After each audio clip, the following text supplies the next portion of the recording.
Hi folks and modelers, welcome back to part 3 on the build of the F14B Bombcat from Great Wall Hobbies. And this will also be a completion build on this kit. So today I'll run through a few things with you, some issues, some mistakes that I made, and also some extra things which I've done on this kit. So this is the overall view of how the entire kit looks like. So these there are some parts which I did not glue, and it is also convenient because later on when I explain to you, I'll have to take out those parts so that it's easier to see and to hold it. So yeah, just giving you an overall look first, and then I'll start to show you some details. So basically the wings are not glued, it can be taken out, and so I'll start to take out some of these parts here. So this can be taken out, and then the rear stabilizers also can be removed. So first thing I wanted to talk about, which is I think would be quite interesting, is the Ordinance. So this kit comes with a lot of ordnance. There's the there's a lantern, the AIM 9, and then AIM 54, and these GBU 12 bombs. And this one, there was no name for it. I don't know what it's called. So the interesting thing about this kit is basically for this thing here, I have made it so that it can be removed, because some of the things are like a tight fit. So of course drilled holes on it and it can be fitted tightly. So I did not glue this, and it can be taken out. And then for these these GBU 12s here, it can be replaced. Basically these are all not glued, and let me see if I hope I don't break anything. So this bomb is glued to this pylon over here, and this pylon basically fits in quite tight to underneath this fuselage here. So it can be replaced with these AIM 54. So this one also has another piece here, which I believe I did not glue this. It basically just fits into the holes over on the missile here. So if the good thing about this kit, you can change these ordnance from time to time when you're bored with it. So for example, now I got this AIM 54, so I got this GBU 12, and then these tanks can be removed. Okay, so the pylons over there, so let me remove that. And then for these pylons over here, for this side there is the lantern and the AIM 9, and I've done something a little bit extra. Basically, this missile doesn't really stick too well to this pylon over here. So what I've done is I've put in a brass pin, you know, so that it doesn't, because I tried to stick it a few times but it keeps falling off, so I've put in a brass pin, and so that it can be just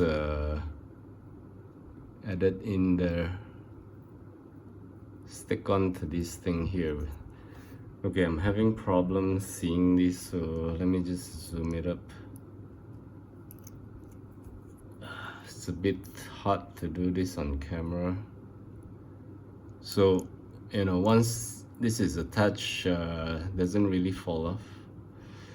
So this lantern is a bit loose on this this part here, but I did not glue this.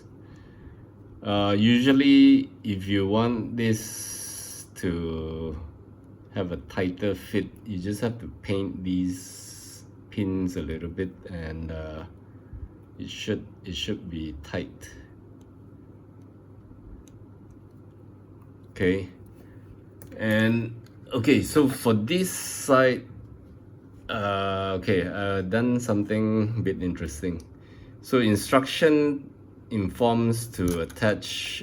Okay, it came off from the fuselage. So I've done the same thing here. There's a pin down here, and for this AIM-54, it can be changed. I've put in these brass pins so that it will stick in there. So there's an option of doing this, or there's an option of using the AIM-7. So initially I glued this piece onto the pylon, and but when you do that, you won't be able to interchange it with this. So now I have that option of either having this, the Phoenix or the Sparrow missile. And these are, you know, you can, it's quite a tight fit here. So, but then again, it does fall off if you touch it. So I think it's becoming loose because I've been playing around with it. Of course, when you do it many times, it's gonna be loose. So okay, so that's the interesting thing about these weapons. Can be changed, removed. Okay, so let me explain a little bit about the weathering. So this is the first time I'm actually working with this stencil here, and these things made quite a good like a molding spots on the fuselage. Might not be too visible, but it is actually there to, you know, to make it look worn out. So I think you can see these like this. I used another gray on top of this gray, so it does give that kind of a molding effect, like there. So that made the you know, using airbrush to do the weathering. And also on the top of the fuselage, there was a lot of those spots, but it did go away when I washed, did a black wash. It's visible over here, and I think on these nose sections, Some are still visible, some are maybe covered up because I've done some washes and also sprayed a matte coat. So like this is what I'm talking about, these kind of things. And it's also visible on all these, you can see these this lighter bluish. This is a 307 on top of that 337, and I think the bottom is more obvious, so you have that kind of effect on the tail. So I think it looks yeah, very worn out, which I like it because I've seen a lot of photos where it's really dirty and worn out. So I think on this wing here, you can see these blue spots everywhere.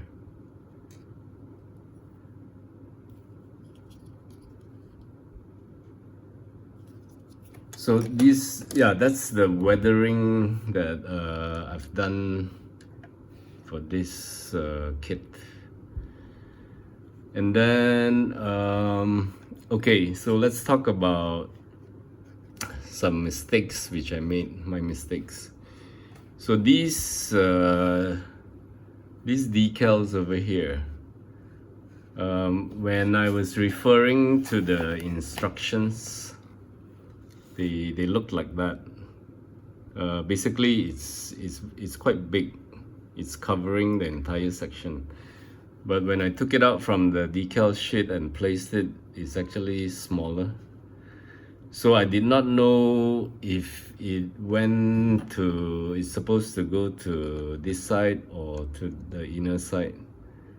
So I had no idea, and it was too late to look up reference, so I put it in the middle and it dried off. And then when I looked up some photos, it actually goes to the inner side of this intake area here.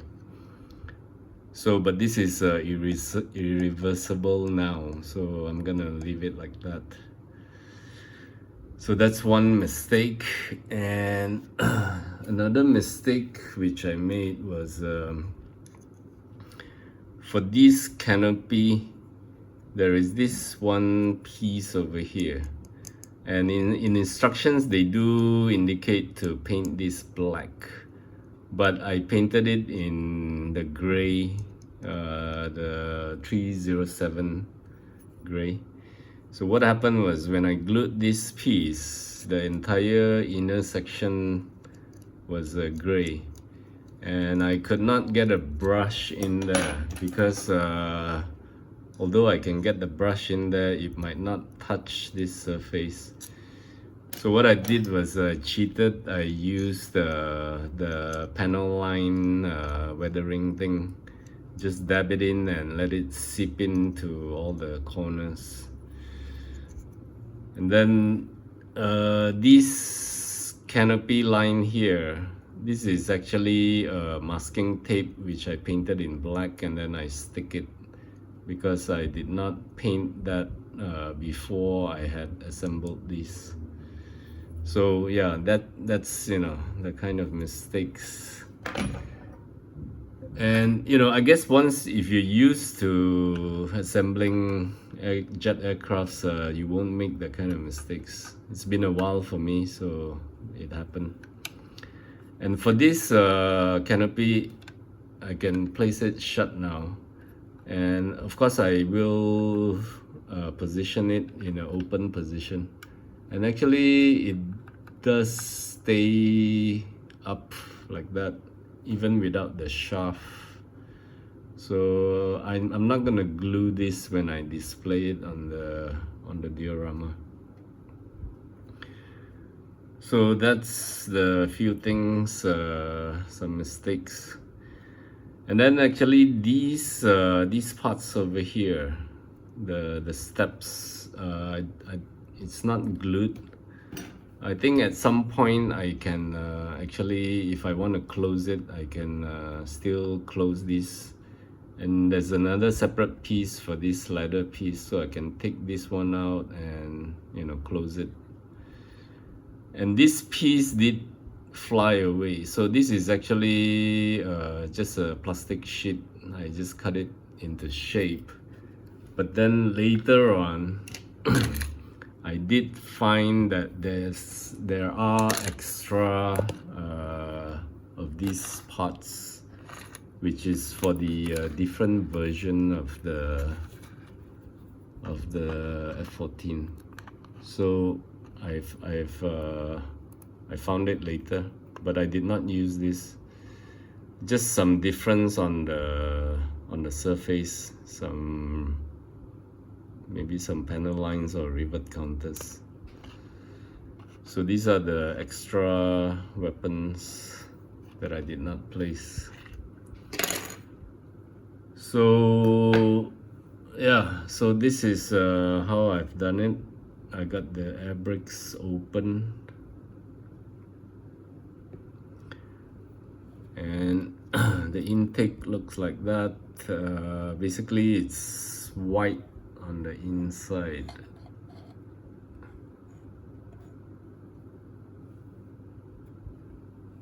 So I think yeah, probably that's about it. These are show you a close-up of the landing gear bay. Oh, and by the way, this kit, the the wheels comes deflated on the bottom part, which is nice to depict that it's a bit flat here, which is very realistic. So yeah, so I think this F14 is quite dirty. It's weathered quite heavily, and it does show most of the panel lines. And then I think that greenish thing that I did, some are still there, but I think some might have disappeared. Okay, so one thing about this VF102 squadron, I found an interesting article when I looked up these two pilots, Commander Michael Vizcarra and R.J. Kelly. I did not find anything on R.J. Kelly, but I did find some stories about this Commander Vizcarra, and apparently this squadron had some combat missions, and it was deployed from the USS Theodore Roosevelt, and this was after not long after the September 11 attack in 2001. So the mission was for this, it was actually the F-14 and also Hornets, the F-18 Hornets, to drop bombs somewhere near Kabul in Afghanistan on some military complex. And it kind of sounds a bit like the story sounds kind of like movie, because after the attack, this F-14 did not have enough fuel to get back to the aircraft carrier. So what happened was they had to divert to Pakistan and land over there to refuel. And it was quite a long article. I can't remember everything, but yeah, but this Commander Vizcarra had a long chat with the Pakistan airfield general, yeah, then they refueled and then they flew back to the CVN 71. So yeah, it's it's real life mission.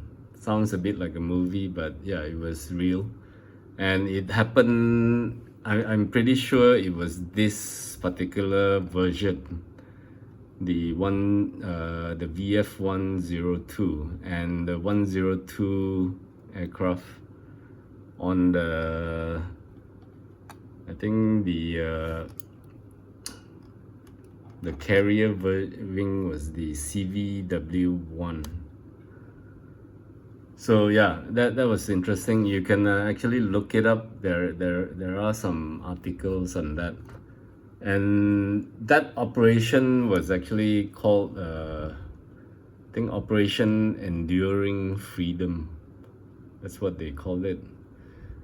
Flew, yeah, long hours. Lots of, I think, bombs were deployed, and I think the Tomcat, this particular Bombcat had some issues deploying the bombs, so they had what they call the hung bomb situation, where the bomb did not release from the pylons. So yeah, that was interesting. And so this is that the aircraft that flew to Afghanistan. So anyway, so this is about it, and I will do the diorama video separately, because this video is gonna get too long if I do together with the diorama. So I think this is it for this time. I hope you like this. If you would like to see anything, some other parts of this, maybe I'm not showing everything. If you like to see more, then you can let me know. I can always do some other videos focusing on that particular sections. So yeah, just feel free to let me know. And after this I will immediately try to do the video for the diorama, and we can see the completion of this F14B parked on in front of the jet blast deflectors, getting ready for takeoff. So that diorama can be probably named Operation Enduring Freedom.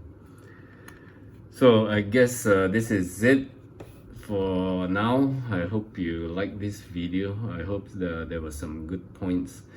Oh, by the way, before I go, just some issues with the kit's markings, decals. Some numberings are wrong. Basically, these two are the same decals, but they have different numbers. These two are the same, different numbers. That kind of issues. And then also, there's one more thing I wanted to show you. Okay, so on this instruction here, there is a decal indicated A32 to be on this particular, I don't know if it's a weapon or a tank, but that number A32 happens to be this decal here. A32 is the 02 marking. So if I use this for that tank, then it's not gonna be here. There was nothing extra given. So yeah, some mistakes on the instruction, but these are just trivial kind of issues. So I just I didn't stick anything on that on this thing here. But those are not big issues. So okay, that's all. That's a wrap for this video. I hope you like it. So in a day or two, I'll come back with the diorama video. on Operation Enduring Freedom.